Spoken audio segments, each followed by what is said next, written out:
The guys from Paranormal Endeavors are this week's paranormal. I got to remember the name of the own damn show. The Haunting of KGGO.com. You can find it on KGGO.com because it is an exclusive to that. Let's start here. Eric. Yes.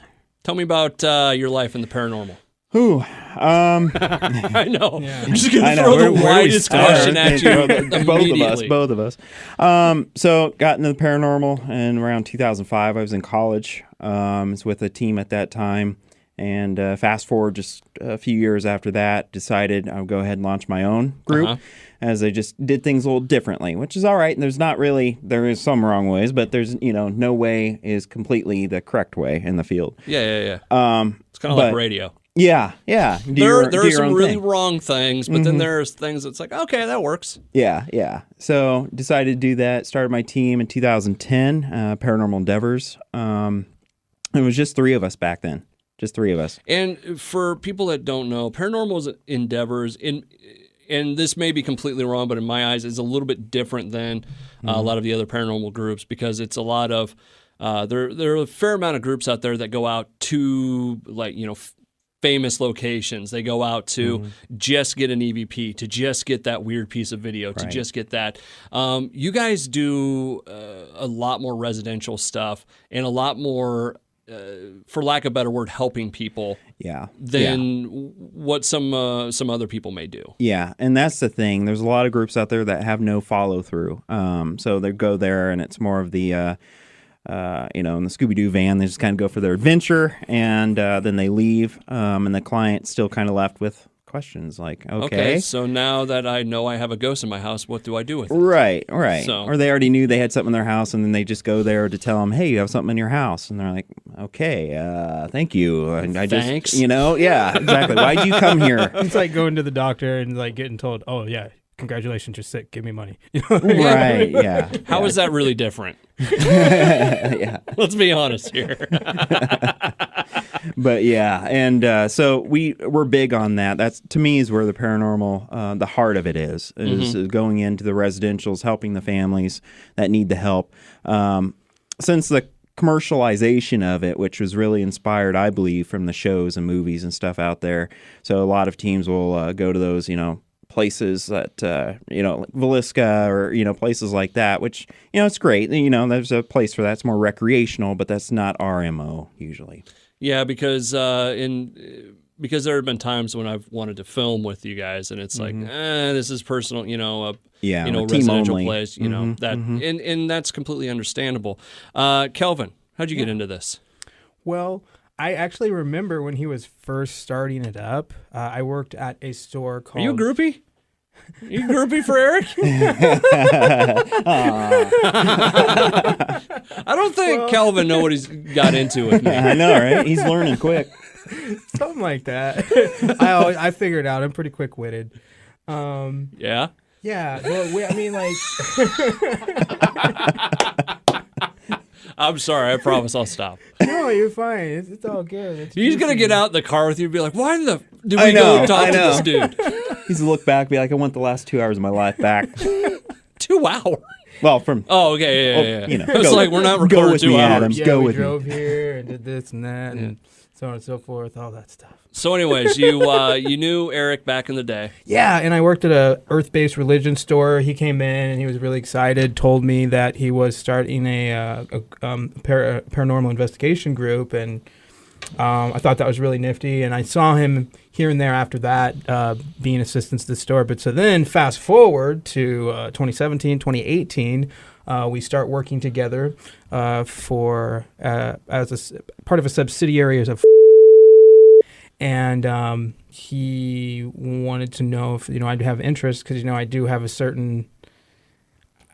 I've been in the realm of spirituality for quite some time, over half my life at this point, and it just it seemed to fit, and I'd had some unique experiences that kind of go hand in hand with it. So eventually, once my situation life-wise opened up for me to take advantage of the opportunity, I chose to be of assistance in that way, and it's been a fun thing. I've really enjoyed doing this? It was just unique because when we were in training together at our day job, our normal people job, he was like, I think I recognize you. You look familiar. And I'm like, okay, I don't know who this guy is completely, but So then he refreshed me. Believe me, I know what that's like. Yeah, you get it. So he refreshed my memory, and I'm like, oh, okay, yeah, I've been in there. So that Still was don't know who you are. Yeah, you just shake your head. And, yeah. Sure, dude. So you guys, Paranormal Endeavors has been around since when again? It was March of 2010. 2010. Yep. You jumped on board here fairly recently. Yes. The other thing about your group, and this is something we haven't really talked about a lot on this series, and it's one of those things you don't know exactly what the right phrase is, but there's more of the spirituality. There's more of the using your senses. I don't want to say gifted because that sounds like X-Men a little bit, but yeah. But there is a little bit more of that feeling with your guys' group when you go into investigations, correct? Right. So we're a team that's open and abrasive to your natural human abilities, I guess we can call it that too. And some of us are, a little honed in on different things. Like some of us might be more mediums, and then there's others that are more clairaudience or clairsentient, different things like that. And there's some of us that can see auras, But when we work together, it's like Who sees auras? I can. Okay. And then Jarrett can, and I'm trying to think who else in our active roster. Can you?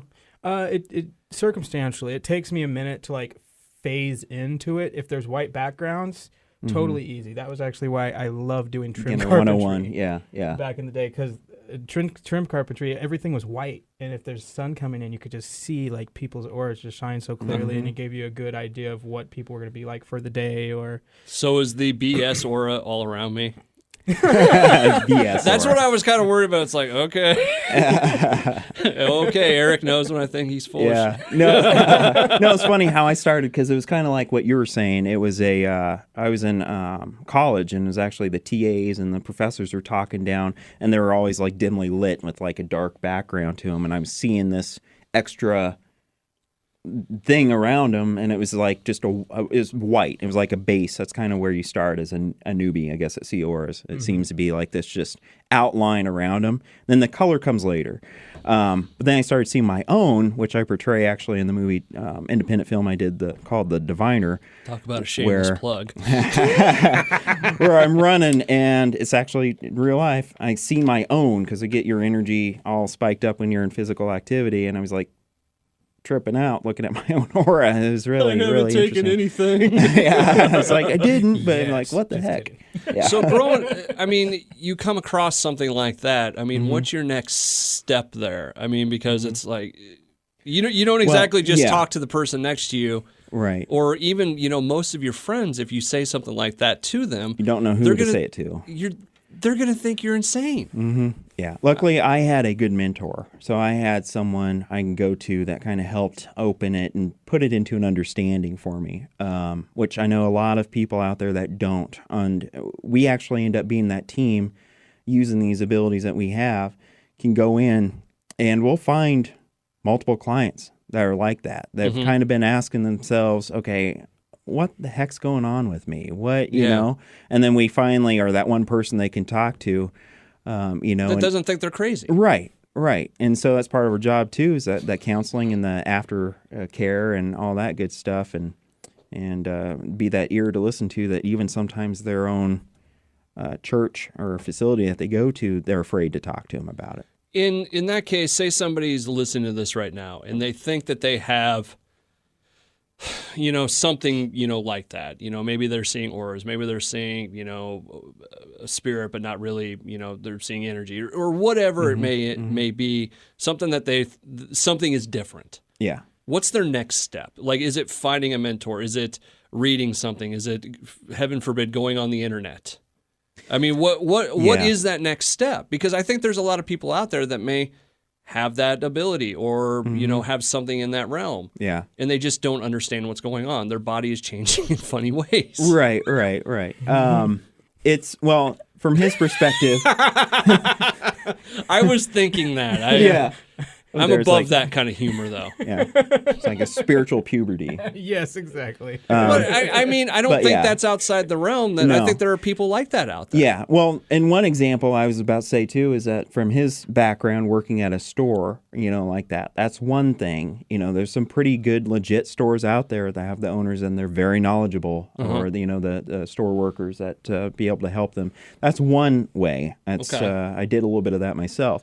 Another way, of course, is seeking some, whether it's on Facebook, Twitter, or anything like that. Reach out for some help. Do your research though on these people though that you might reach out to. Okay, can I stop you there for a second? Mm-hmm. If someone, if someone would see this and they have these questions, Yeah. could they contact you? Yes. Like, is that something you guys do? Yep.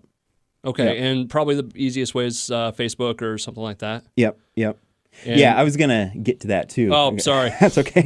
I just want this whole thing to be over and get out of here so I can go have a taco. He's like sweating over there. Tacos, yeah. I know, right? I'm like, geez, they just won't shut up. No, But no, but- that's one way. Paranormalendeavors.com is our website, and then Facebook's kind of the quickest way Yeah. to do it. We get our emails too, but I know a lot of people prefer Facebook anymore, other than the old-fashioned email. But either way, Yeah, that's kind of gone the way of the dodo, hasn't it? Yeah, A real yeah. email. it's kind of like CDs. Like, what's that? This is The Haunting of KGGO.com, a KGGO.com exclusive. My name is B-sox. I'm here with Paranormal Endeavors members, or should I say owner and CEO? You can say that about me. Yeah. Okay, yeah. Not about him. No. No. Eric and Kelvin are joining me in studio right now. Let's get over to the haunting side of things, because that's kind of why we're here. I'm going to ask this question, and it's kind of a two-parter, and it's something I want you to think about. What's the spirit that you want to run into when you go out on an investigation? And what's the spirit you don't want to run into? Okay. So, like the happy side and the dark side. Well, being more of a light worker basically means someone who kind of works more in the positive energies and abrasive of angelic energies and things like that. I prefer, and it's always good, especially for everyone on my team, to encounter something that is just simply, a relative that has a message. Okay. These people call us in, they need help, and banging and carrying on, and different sounds and stuff are going on, and it actually ends up being a grandmother who's passed or an uncle who's passed has a message, or a message of love. Things like that are always the best. Okay. And those are usually the best outcomes, because then the activity either goes away after you mention that, because they've been they're dying, no pun intended, but basically waiting to give the information out. Yeah. And then how much of that is just because you hear it from people, and I don't mean to cut you off, but Go ahead. how much of that is just families stopping by to say hi, essentially? I would say most of the residentials, at least up to good 50, maybe 60% of that is actually attached to the clients in some way, shape, or form. Because I remember when my son Jace was really young, there was a night that he woke up screaming, okay? Yeah. And I think I talked to Jared about it. I just happened to be talking to him, and I was telling him about it. But it was, the idea there was, it might have been just a family member that surprised him. Woke up, saw something, and Yeah. and Being hey, look at child, this. they're gonna- Yeah. Yeah. And he just freaked. But so a pretty good chunk of this stuff is family, friends, someone Yeah. close to you stopping by just to say hi. Yeah, and unlike Hollywood, it's not a demon on every street corner, So, which is good for us in line of business. It's good that it's not that, But that's usually what it is. Do you have an example of something you like to run into? That you prefer? Well, one of the things I was going to point out, one of the reasons we see an increase in like family and people that we're close to having these type of interactions with them is because we have a stronger connection with them, so we have like this third dimensional realm that we touch and we feel. And then we have the things that are a little bit less real, like our thoughts, our feelings, and our emotions. And those are the things that really stick with us when people go by, all that nostalgic stuff. But anyway, beyond that, what I'm saying is these chords, which are obviously not physical but still have extreme power behind them, those just don't fade away. And those connections allow us to tap into those people a little bit more easily than someone who we just buy bubblegum from down the block. Yeah. Right. Well, it's kind of the connection. Your energy kind of connects with people, and you kind of go from there. Funniest encounter you've had? as he snorts. Apparently, there's a story here. Okay, it's probably one of the first ones, and it's not funny because it's funny because I didn't expect it. Okay. And I was gonna lie about it. What I mean is I was gonna go downstairs. Oh, that's great for an investigator. I was gonna lie about it, but Well, I was a little kid. Okay, like a tiny kid. What happened? Redeem. Okay, so I was upstairs with my brothers and my sisters, and I knew we had things in the house because I always heard them walking around. I knew everybody's footsteps. So I just said, okay, I'm going to joke around and go downstairs and tell them that I saw a ghost. Well, I went downstairs and I saw a ghost.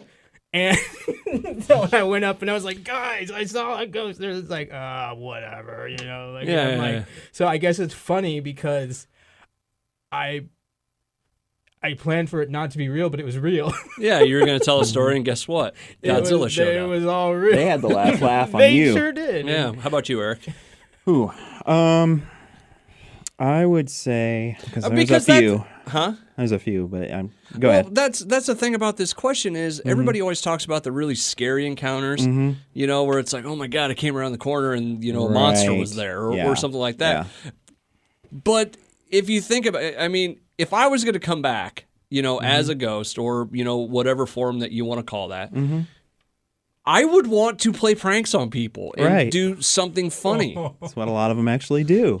Yeah. And I would say one At of them. really inappropriate times. Yeah. Well, speaking of, that's actually where I'm going. A segue into that is, it was actually, people make fun of me because I say I have to do a prayer of protection sometimes if I go to the bathroom at a particular place, because that's sometimes where they catch you, especially the goofy, spirits, the pranksters. And so they will guy that either tugs tap on your on the leg. door or, yeah. Sorry, off the air conversation. Or they do something like that while you're, vulnerable, I guess you can put it that way. And so I'll actually do, and it's worked. I'll be like, okay, I'm setting my boundaries. No one to mess with me on this toilet while I'm using it for the next, 2 minutes. Guys, 20 minutes. That's all I ask. But that's one of them. Bathroom time. Mm-hmm. And they to you, when you see it or experience it, you're on, toilet. Yeah. What is it? Is it somebody talking to you? Is it just someone standing staring at? I mean, what's the experience? At a place in southeast Iowa, it was a little girl giggling. So it was actually, that's what it was. We're like, oh, please, no. Oh, this just went wrong. Yeah, that's where you go to the bathroom in pairs. Not because you're scared, it's just kind of like that extra protection. Yeah, okay. Shielding. All right, so on the other end of things, yeah, the things you don't want to run into. Don't want to or have run into. Yeah, I would say we don't want to run into a situation where there's basically what we call like a shapeshifter that has manifested in part because of a ritual that somebody had done and left out ingredients for, so they didn't do it the right way. Okay. So it basically left a negative force that was not human. They didn't feel that it was human at the time, but it was having some. And that's kind of the thought behind like a Ouija board or something, right? Yeah, similar, yeah. That could be a essentially thing, the invitation of bringing something into your home. Yeah, because that's a tool, and when used incorrectly or somebody who doesn't know how to, they could open up. It's like opening your door to a stranger. Yeah. Anyone could come in. Yeah. And you may ask for, doing whatever ritual, whether it involves candles or a Ouija board or, incense, whatever. Right. Just because you ask for Uncle Bob doesn't mean Uncle Bob's showing up. Right. Oh, yeah. Right. Uncle Bob may not care at that point. Yep. So have you run into something like that before? We have, especially actually with a Ouija board gone wrong. We actually had, it was an investigator who was a former investigator with us, actually. And she was a practitioner of the Ouija board for years and years and years. But Ouija boards can go bad eventually, and basically it's not something you basically need to retire it when that happens. You shouldn't keep using it or trying to dial or anything like that. Like, do you burn it or? No. There's different kinds of things you can do, such as binding it, just securing it or having a prayer or anything of those lines done with it, but keep the planchette separate from it. And just kind of store it separately to never be used. Again, just get yourself a different one if that's what you do. Okay. But we ended up having to go in and do some damage control after that. What is it that comes in that? There's probably multiple different things that could possibly come in, but what's the one or the most likely in that situation? What is it that's coming into your home? Yeah. The encounters that we had, with that example, is it was just negative spirits, basically, that came through that wanted to portray something else. Even the whole Zozo situation is the Zozo's believed to be the Ouija board demon, Z-O-Z-O. Okay. But it's not truly recognized as a demon by the church. It's just it's created its own was that thing with creature of some like sort. the pencil thing too? That came up. That's another one. Yeah, kind of in the same realm. Similar kind of thing. Yeah, where basically they're as powerful as you give them. If you give them that power, they are. But they themselves are not actual legitimate demons. But it's still something nasty that comes through, and it just causes you still, you go through depression, hate your life, you can lose your job. I mean, similar things that people will see a movie and be like, oh, is it a demon? But it's not in most cases. Okay. How about you, Kelvin? Negative things I've experienced. Or what, I should say this, how about this? And just because we're in the Halloween mood, not to be cliche, but what scared you?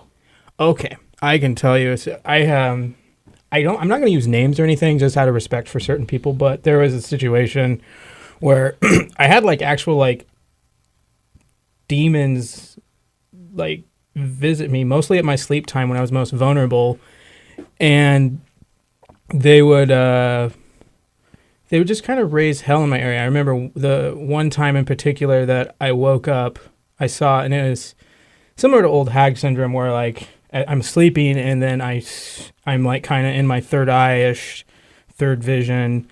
I see this dark, misty, just disgusting. Disgusting, is that a word? We'll make it a word. Disgusting. No one is judging you right now. No one at all. You can just feel except me.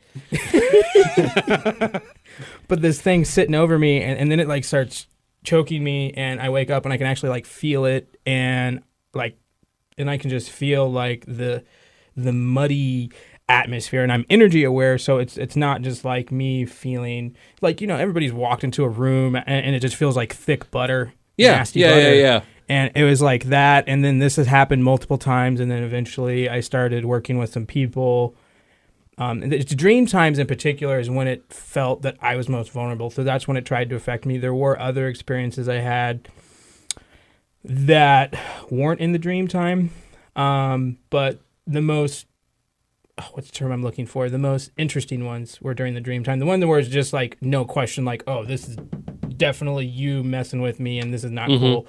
And I had to get some help from people who had more knowledge and wisdom and practice than me before we ended up getting it totally under wraps. But we did end up getting it under wraps, including getting people who were kind of initiating, they were projecting these bad rituals towards me. We got them so that their power was cut off and that they couldn't interact with me and my group of friends anymore. And that was very welcoming and liberating, because it was just, I don't like nightmares. Yeah. How old were you when that happened? This was... Hey, whose interview is this? This was probably about 1.5 to 2 years ago, within that time frame. Oh, okay, recently. So, yeah, I didn't readily share all that with you at that time. That's so, all right. Was this not a part of the interview? Bring it in because there's a lot of other things. He's like an onion; you peel it back, and some of it makes you cry. But and then he found out he liked dubstep, and it was over. From there. I am a DJ. What can I say? Are you really? I sure am. Yeah. Oh, I'll have to hook you up with Sweezy sometime. Sweet. Yeah, one of the guys there in the building. Him and anyways. Now the devil's advocate side of things would say, that's nothing more than in your head or sleep paralysis. Or and the old hag thing, that's if you've never experienced that, you don't know what you're missing out on. Because that's something for people at home. I guess the best way to be is essentially your mind is awake but your body's asleep. There's something sitting on you and you can't move. right? There's Long story short there. There's lots of different varieties of what people call old hag syndrome. I think that there's actual like astral manifestations and physical like manifestations. Some people suggest that what's occurring when this occurs is that your astral body or your energetic template is not fully in your physical self. And your physical self, in order to do what it's supposed to do properly, needs an energy template for it to actually do. So there's no driver in the car, essentially. That's what I'm saying. Or just like if you look at, okay, I can't believe I'm doing this, but just for like, E equals MC squared. So all mass has energy and light in it. So this is just the energy and the light aspect. But if you don't have that, you don't have proper function of the mass. So when the energy and your light aspect aren't in your body, you can't drive. So you just feel stuck. Yeah. And you feel all this, what feels like weight from this pressure of it not working properly. And I think the whole choking aspect at that point is just not breathing. But I truly believe that there are entities who understand that this is a common thing that is in our spiritual physiology, and they wish to take advantage of that. Okay. Mm-hmm. So I do believe with all my heart, because I've experienced it firsthand, that there's not only astral catalepsy, there's not only old hag syndrome in its non-negative form. There's definitely beings out there who know what it is and wish to take advantage of it because they know so many people will just simply brush it off as another story. Yeah, and to some of the common folk out there, to water that down a little bit. Some of the peasants out there. Yeah, you can. Sorry, you can. I can think of it like a hologram, sort of like that, where it's like it looks exactly like you. It's a projection on there, but the intelligence behind it is lacking. Okay, let me ask you this. This is, of course, The Haunting of KGGO.com, a KGGO.com exclusive. The guys from Paranormal Endeavors are in here. Eric and Kelvin. I'm B-sox, by the way. What's the weirdest thing you've run into? I guess I don't think that one gets brought up. Yeah. You know, Yeah. and I mean, sitting on the toilet, you know, getting, you know, having, you know, Yeah. a child of some sort laugh at you is one thing, but Another day at the office for us. is your office haunted? Well, our house does have a lady of the house, but she doesn't do a whole lot. But yeah. Which, if you don't mind, I might want to talk about that here in a little bit because I'm fascinated by your lady of the house. Yeah. But what is the weird one you've run into? Like, you know, whether it's a residential, you know, one of the, you know, more famous quote unquote places in a place. What's the thing that you just, everybody stopped is like, huh? I would say... Is this the part of the interview I just edit out and move on? Possibly. I would say that, you know, like I've had some weird interactions that aren't necessarily ghosts, because it's like I've had the ability to kind of, quote unquote, speak to the other side for a while, and it's not always ghosts. There's all types of stuff over there. Like tree spirits in particular are one thing that I like to talk to, and a tree saying "Where's the beef" would probably rank up with. yeah. I mean, just imagine that. Yeah. Big strong maple, walk by. Where's the beef? Well, you know, it's weird. They don't actually have words like we have words. Here's the best way I can explain how they communicate.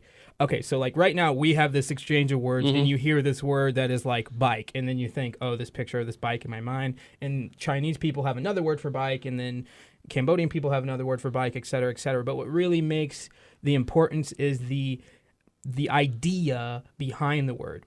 Okay. And these Which things, a lot of fantasy and sci-fi books go into that names are important because the top layer name is one thing, but the actual meaning of the name is a completely different. Different for everybody. It's that idea projected behind the word that holds value. And these beings on the other side, when they communicate with me, a lot of the time what they're doing is they're using this packet of information that holds an idea and holds I don't know what you say, a spectrum of emotion, if you will, and they project those to me, and I kind of get the ideas of what they're saying. So no, it's never like, where's the beef? It would be more like, I would be like this ominous questioning feeling mixed with like images of like beef in my mind if they were going to ask me that. Okay, what has a tree asked you then? Which that if anybody listens to any part of this interview, that's where they should start. What did the tree ask you or say to you? Okay, well, it's a variety of trees. It's not just one. And actually, the trees are very nice. One thing I have to mention about them, they're never mean. They're always super soft. They're like how they move. But what they said to me, well, one thing they were very adamant about is they did not like the fact that I was a tobacco smoker. Okay. And I don't care if anybody smokes Well, you're killing tobacco. their cousins. There you go. Well, I mean, I see someone that's killing my cousin. I think, you know what? Not real happy about this. But I'm giving them some carbon monoxide. It's a fair trade, I think. Right. So they didn't like that you were a smoker. Anything else? Did you have paper money on you? Well, they give a lot of emotional wisdom. You got to keep in mind these things have been there sometimes 80 years plus, and they've seen so many things. So it's really a lot of emotional wisdom they give, and it's kind of like being consoled by a friend, but instead they're not giving you words. You kind of just sit with them, and you get these, like I said, the packets of information and these emotions, and then you kind of walk back. Like when you leave, you have this deeper perspective about things. It's kind of hard to explain and put into words exactly. Well, I don't think I've ever asked anybody what the tree said to them, so you did great. Eric, Yeah. I don't care what we talk about, just something. Yeah, I know he's I'm good. kidding. Yeah. Having fun. Yeah, Can you nature top spirits the are weird good. experience Nature of the spirits are tree good. talk? Yeah. Well, this one is actually happened at a public event, and it was weird as in kind of left your kind of like scratching your head a little bit. But it was a public event where we had a booth at, and people would come by and see us and stuff. And there's this one individual. He came by, he pulled me aside, and he's just like, could you guys come over? It was like up Mason City, Northern Iowa somewhere. And he was just like, could you do that tomorrow? Just drop everything you're doing and come up? I'm like, No. Well, we're kind of busy. Actually, I was trying to get out of it because the energy I got off of him, too, was not the best. And actually, I had a couple of my guides showed up behind me. Like, I could see them, like they were taking defensive stances. And I'm like, that hasn't happened in a long time. I'm going to go with my gut on this. Okay. And so told him, no, but I mean, what's going on? And he kind of rolled over that a little bit. And I didn't, I think he probably took a card because they were just out there, for anybody. But he never contacted us after. Now, huh? Yeah, he never contacted us after. But I went around because he was supposedly going through something that was either violent or really bad that he needed somebody urgently. But there's like 3 other paranormal groups that were at this thing. Yeah. And I went around and asked their representatives. I was like, see this guy over here? Did he come by and talk to you about needing someone urgently? And they said, no, I haven't seen that man at all yet today. Really? Or, things like that. And it was like, why is he pinpointing on us to pull us in? It felt more like entrapment or trying to, sucker us into something. We're like, no, not today. Okay. Goodbye. That was weird. How many cases, throughout the year, are there cases you turn down? Yeah, there is. Why? Like how many per year? And and that may not even be the right question to ask. But the more important question is, why would you turn down a case? Situation where either there's immediate danger to my team. Okay, that's one. Because you guys have a code like in the house. Yeah, and I can't think of what it is off the top of my head. Yeah. Basically, we have like a structure of I think this is what you're thinking of, where it's like the activities, like certain violence or whatever, and we pull back and bring in. It's like code black, everybody clergy out. or that kind of thing.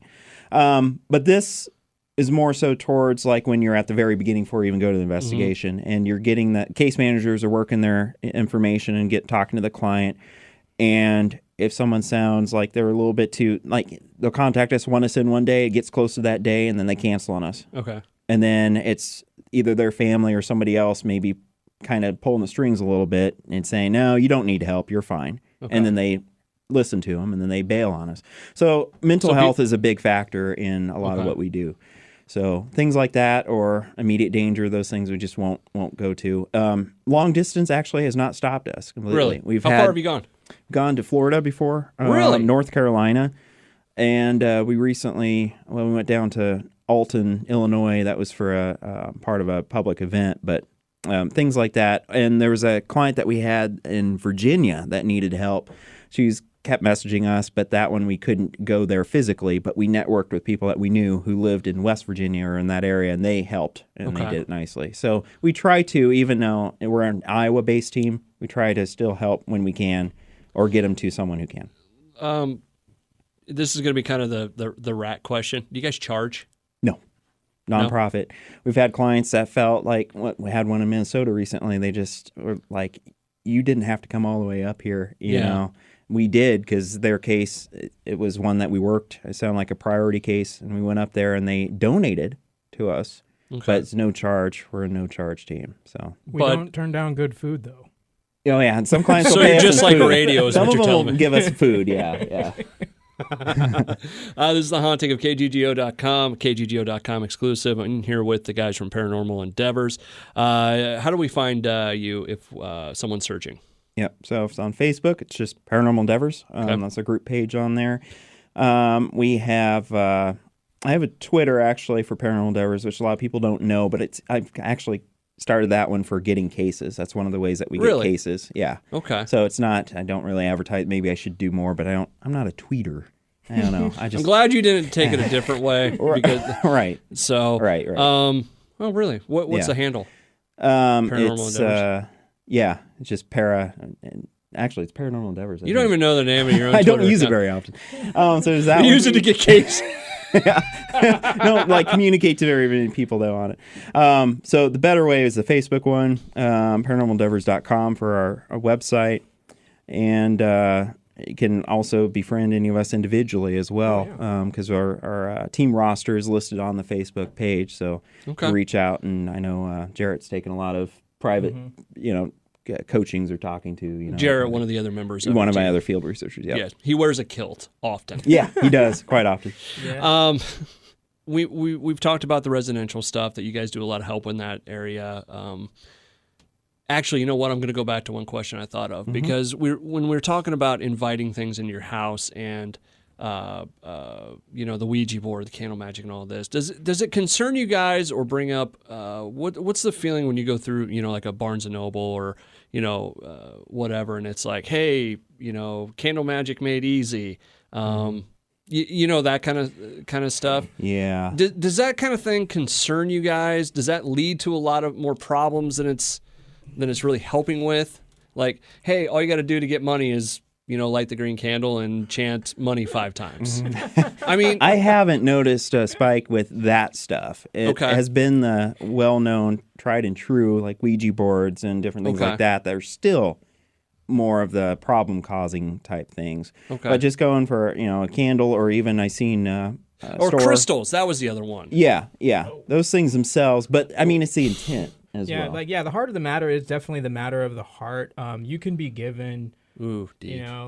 That's like a song lyric. Isn't it though? The heart of the matter is the matter of the heart. Yeah, perfect. Well said. But I mean, it really is true. Intention, whether it be magic or a spiritual practice, guides so much, because everything that we create is brought about by one of 3 things. Well, all of these 3 things: intent, energy, and awareness. It's how you combine them that governs what you go, what you do, and where you go. Okay. So with any of those tools, whether it be a crystal or a Ouija board or a random thing you draw on a piece of paper and make this magic thing in your head that means it does this magic thing, really the heart of the matter is the intent, because the intent is what molds that energy that you release to draw something back to you. Can it backfire on people? Like, say I'm the dude that wants to light a candle, say money 5 times, and get money. I do. It can. I mean, what's the kind of protocol there, I guess? Yeah. Well, I think a lot of it's more so psychological when it comes to getting or like love. That's the other big one. Is yeah. someone looking for let's use that example then. Somebody who's so determined to try to find their significant other that they go out and they buy, let's say a holy water bottle, just as an example. Yes. And so they're like, okay, my love is going to be in this thing, and I'm going to give it 3 months, and then 3 months, date after date after date, doesn't work. And then they get in depression. They're like, oh, you didn't work, and then. So you're assigning a negative connotation or a negative energy to something because it didn't work. Okay, I get that. So that's, yeah. The ways that I've seen it go in reverse is unexpectedly is like, I don't remember her name, but she came. There's so many. Well, when you worked at an earth-based religion store, there's people always coming. I know. Gotcha. Eric went with me down that path. Yeah, you stayed there. I think I pick up what you're putting down now. But she, I saw all these things she was buying. I was like, yeah, you're doing a love spell, aren't you? Oh, yeah, of course. And then, well, you're ugly. I'm kidding. He Long- kids. Long story short, she ended up having a baby. So she got somebody she loved, just not. just not the guy she loved. Okay. So that's one way it can backfire if you are not very, very specific with how you're molding this energy and releasing Kind it. of like the genie in the bottle. Yeah, exactly. You get it. Yeah, Yeah, it's like it's okay. very much that type of energy. It's like the universe can give you what you want, but make sure you're asking for exactly what you want. Right. That's like when I do EVP questions and stuff. I'll say, could you give us noise? Could you do this right here while we're here? You know, Yeah. setting the boundary stuff so they're not doing it, you know, when we're at home, you know, On thinking your it's toilet. funny. Yeah. Okay. All right. Let's go down this road. Let's say that I'm a guy that I think something is going on in my house. You know, maybe, I don't know, I hear footsteps every once in a while, or, you know, I see something out of the corner of my eye or whatever.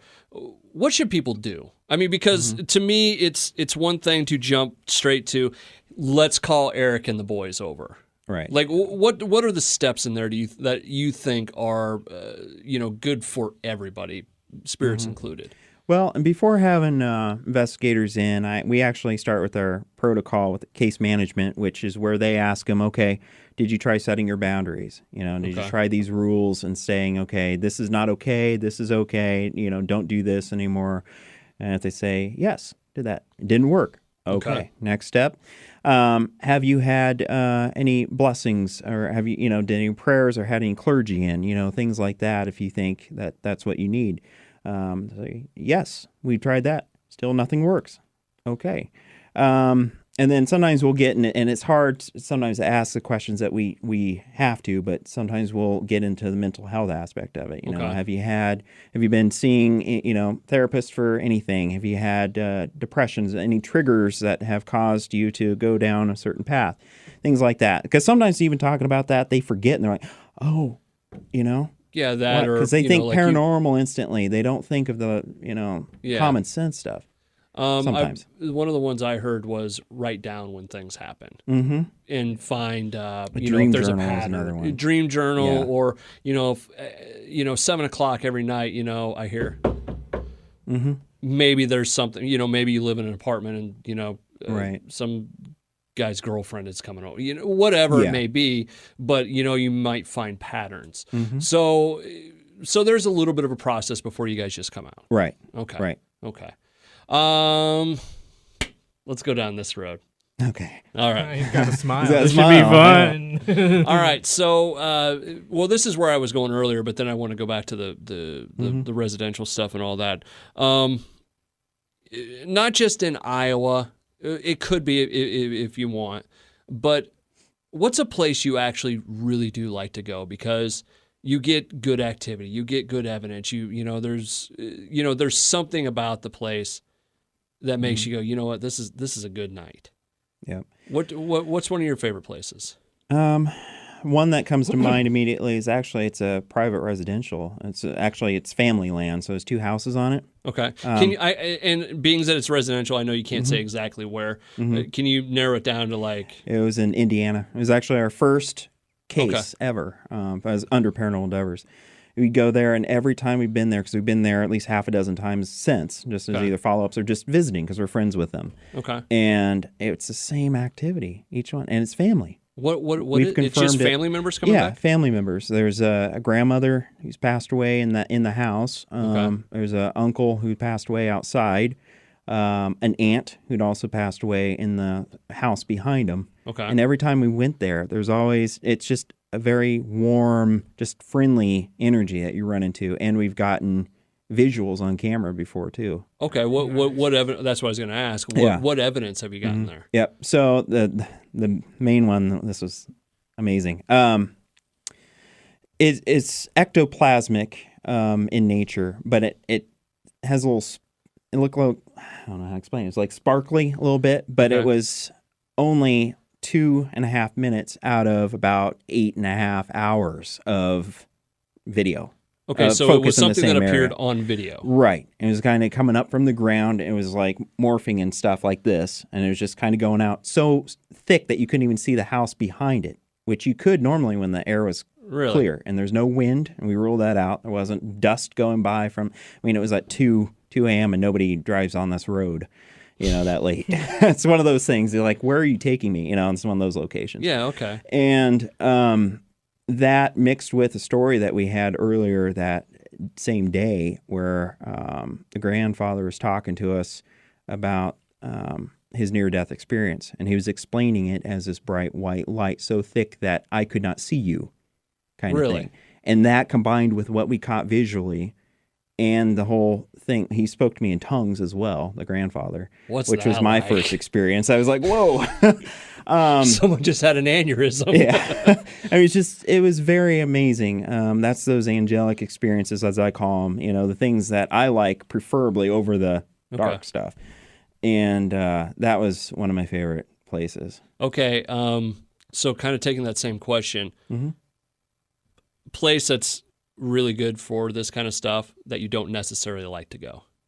Yeah, I would say if someone wants to, it's not necessarily plugging them, but in a way I kind of am, but Edinburgh Manor, I would say, is one of those places that because each time we went there, the auditorial evidence that we got was just off the wall. I mean, we got, in some points, like 30 EVPs in like 2 hours, things like that. Wow. Just very rich in that kind of stuff, and a lot of residual activity as well, where you go back and you just hear the same kind of like furniture dragging across the ground when we couldn't find it and nothing's moving on the cameras. Yeah. Different things like that. So if you're wanting to have like an experience, that place is held up, at least for us. Doesn't mean every night it's going to be, but for us, that's one I would, if you're wanting to have an experience, that I would. But that one is pretty intense from what I've heard. I haven't been to Edinburgh yet.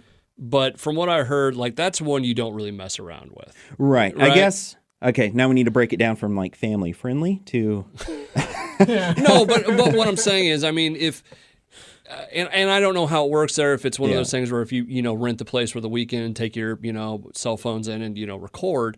But if you're a group that's or just you and a couple friends are looking for the experience part, that Edinburgh may not be the one to start with. That you're going to have an awesome experience, but it's essentially like when you start hunting. Are you hunting a squirrel or an elephant? Because those are two different weight classes. Well, and it depends too on who the group that you're with and their energy is as well. We got to keep that in mind, because somebody could go there and they come off, they're provoking. Or they go in there and, they get scratched stuff. Because myself and I have not been harmed while going there. It's more of the, the things that you experience. And if you're going just for experience, I guess, without having a cap on it, that would be, I guess I'll say it that way. That would be a good place to go. All right. Kelvin?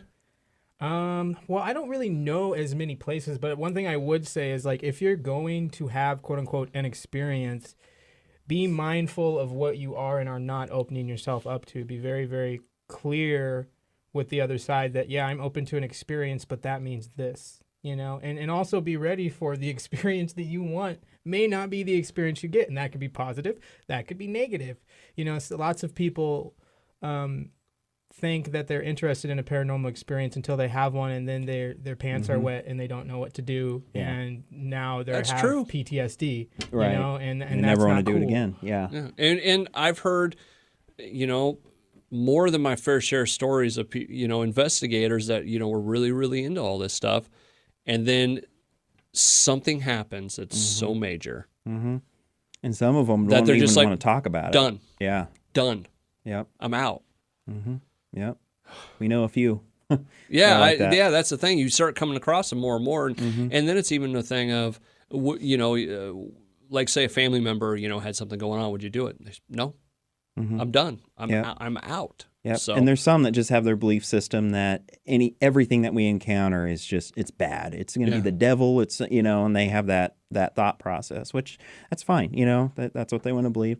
In some ways I've discovered that that's kind of their shield for themselves to protect them. They don't want to do it because they're afraid of that, which is fine, Right. So, and that's another kind of segue into it. We don't bring religion into our field researching, because it's just, we try to use, like you were using some of the words earlier, just like energy, break it down to that, good, bad. It's more of a universal language, and that way you're not stepping on toes. Well, you start using, any kind of religious terms, and then you put up a framework for Right. this is why I believe it, and you're not really.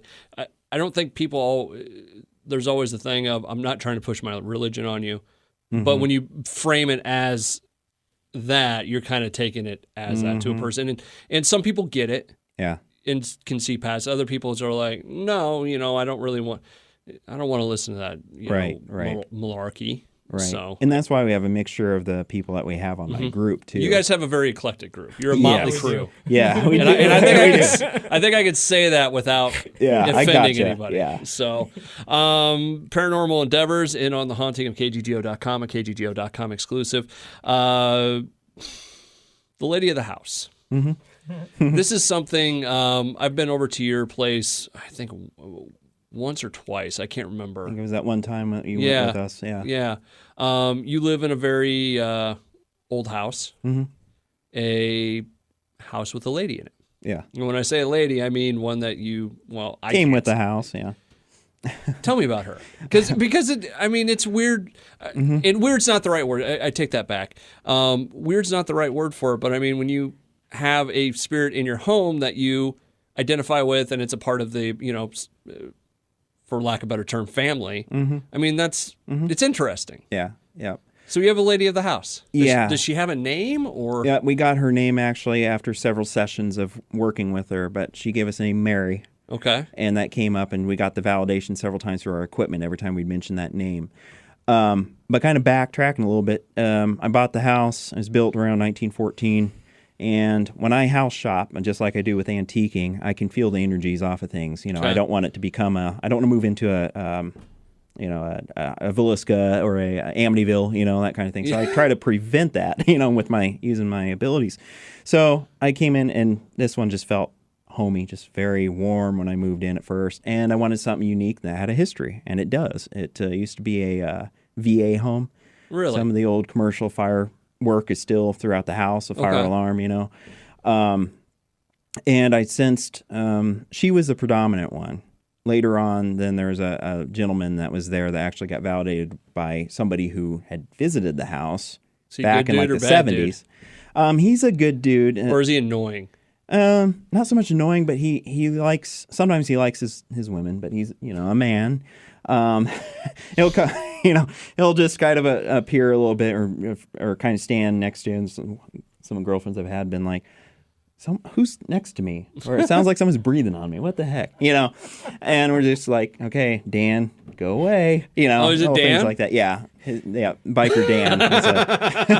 So he's the other one, but the predominant spirit is Mary, and she used to be a caretaker, and she's manifested herself with her hair down before, with her hair up. I got a picture at an antique store here in Des Moines, and it looked exactly like how I envisioned her. Brought Really? it home, and it just trips everyone out. Everyone that's seen her, separate, and they look at the picture and are like, "That's the lady." Really? It was just one of those weird things. Yeah. Does she just kind of come and go, or what? Yeah, What's for the most time she's there, but What? she's free to go. I say certain things, and you break out in the biggest smile ever. Because I thought of a really hilarious story that we'll come back to. About her? No, about another lady at another house. That was a Okay. ghost. Okay. All right, my spotlight right now. 1 second. No, just kidding. I'm waiting for the backhand. Yeah, no. But yeah, so she's been there. She does a door peeking thing. That's how a lot of people are new to the house first experience her, because they Okay. stare at the door and like feeling like I'm being watched. Okay. And that's numerous people. Well, yeah, I feel it. Yeah. And so she's been there, and then some of us have actually seen her, and she's in this white dress or white gown looking thing. Okay. And she actually got kind of ballsy and manifested outside in the yard and scared my old roommate's girlfriend. Because I guess she was like, "Who's that in the yard?" Because it was like period piece and just looked out of place. Yeah, but let's be honest. If you go to your house, I mean, there's a lot of antique and stuff. It would be outside the realm of possibility that, one of your old ladies is wearing something like that. True, yeah. I'm working on the mannequins, but no, this wasn't her. But so she's been around. she does come and go, like you were saying. She just Yeah. kind of leave every once in a while, but she's there for the most part. But she doesn't shuffle around or cause footsteps as much as she used to when I first moved in. And I think that was just the change of energies. Getting to know you. Yeah, getting to know me, that kind of thing. But yeah, I don't reveal too much of what we found out because that's going to be in one of our upcoming documentaries. Really? Yeah, And we'll finish up with that here in a second. Yep. Real quick, your story, because we're getting a little long in the tooth. I want to hear what made you giggle. Well, maybe you thought of weird stories earlier, and I'm not even sure if I should say this, but then you probably shouldn't. No, go ahead. we can delete it. Yeah, It's not sure. supposed to be said. There was a ghost lady who would always come out and watch me during my personal time. Okay. That sums it up nicely. All right. And he's talking about his shower, and we'll leave it at that. Sure, exactly. Shout, yeah. That's why that big smile came from. Okay, I was all like, right. Oh, Kelvin, leave it to you. I'm sorry. But That's all right. I not mean, my I fault. mentioned my potty she humor. Watched. I didn't like. Oh, yeah. Did you stop? Okay, that's the thing. Eventually, I got used to it. Oh, okay. Because And now I was- can't do it with. All right. I'm going to cut you off there because we got to keep this sort of PG. God, Agreed. Kel, you are just wow. You never know what to expect. All right, so we're going to wrap up the hunting at KGGO.com. Guys, it's been an absolutely fantastic time with you guys tonight. You guys do the DVDs. Yep. Yeah, we do a self-titled series, and we started that from day one pretty much. And we're just trying to educate folks of the actual encounters that we encounter in the real world, not backed by Hollywood or producers that think this is what should happen. So we do that to educate others, and we recently, within the last month or so, had actually released it on Vimeo on demand. Okay. So you guys can also go there to see these episodes. They're about $4 each. Just the funds And this to helps go out into the with your team. guys' like equipment and Because so on back and to the so nonprofit thing, so we don't charge the clients. But equipment isn't free. I wish it grew on trees. Believe but- me, I know. Yeah. I really know. Yeah. So we have that going for us. And then DVDs, if you see us at public events, we'll have some of those still, but at least it's not the main medium to get anymore. We're trying to join the 21st century. So All right. And if did you have another story or something? No. Okay. he was agreeing. Oh, Yeah, okay. right on. I was waiting for something out of left field. It He's starting happens. to learn. It happens a lot.